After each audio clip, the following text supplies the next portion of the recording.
Hi అందరికీ welcome to Pushpa talks. ఈరోజు హనుమాన్ జయంతి కాబట్టి మా అత్తయ్య పొద్దున్నే లేచి చక్కగా ముగ్గులు పెట్టేసిందండి.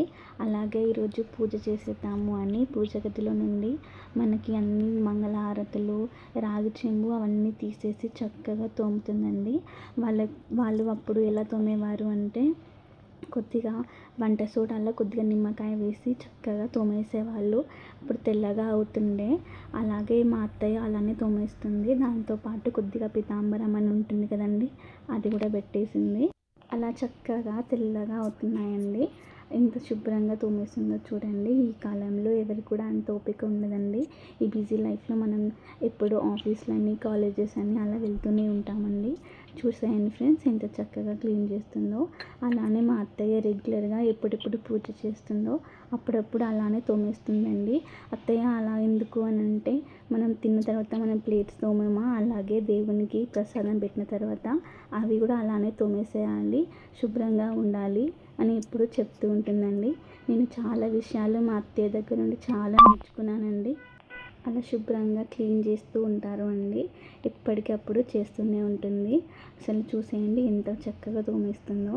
ప్రతి ఒక్కటి కూడా మంచిగా టైం తీసుకొని క్లీన్గా చేస్తూనే ఉంటుందండి.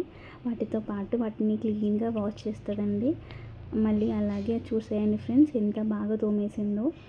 అలాగే ఈరోజు మేము ప్రసాదం చేయాలనుకుంటున్నాం ఫ్రెండ్స్. మొన్న మేము చేసిన నెయ్యి ఉంది కదా, దాన్ని వేసేసి ముందుగా జీడిపప్పు, బాదం అన్నీ వేసుకొని చూపించిన కప్పుతో రవ్వ వేసుకున్నాను. ఆ కప్పుతోనే 3 కప్పుల వాటర్ వేసుకున్నాను. అలాగే ఆ కప్పు చక్కెర వేసుకున్నాను ఫ్రెండ్స్. చూడండి, లాస్ట్లో కుంకుమ పువ్వు పాలల్లో కలిపి వేసేసాను. అలాగే నెయ్యి కూడా యాడ్ చేశాను ఫ్రెండ్స్. ఫుడ్ కలర్స్ బదులు కుంకుమ పువ్వు వాడండి, హెల్త్కి చాలా మంచిది ఫ్రెండ్స్. చూసేయండి ఫ్రెండ్స్. అలాగే ఇప్పుడు పూజ కంప్లీట్ చేసేసుకుందామని వచ్చేసాం ఫ్రెండ్స్. మా అత్తయ్య చక్కగా పూజ కూడా చేసేసారు ఫ్రెండ్స్.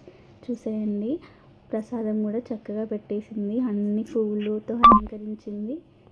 చాలా చక్కగా చేస్తుంది ఫ్రెండ్స్. ఒకసారి చూసేయండి ఫ్రెండ్స్ ఎంత బాగా చేసిందో. ఇవి చూసేయండి ఫ్రెండ్స్, మేము గండ దీపం కూడా పెట్టాము. మా మామయ్య మాల వేశాడు కదా, సో ఈరోజు విరమణ చేస్తున్నాడు. సో మేము ఆ దీపం కూడా వెలిగించాం ఫ్రెండ్స్. ఈరోజు ఇంకా మేము ఫాస్టింగ్ ఉంటాం ఫ్రెండ్స్. సో బెండకాయ కర్రీ చేస్తున్నాము లంచ్లోకి.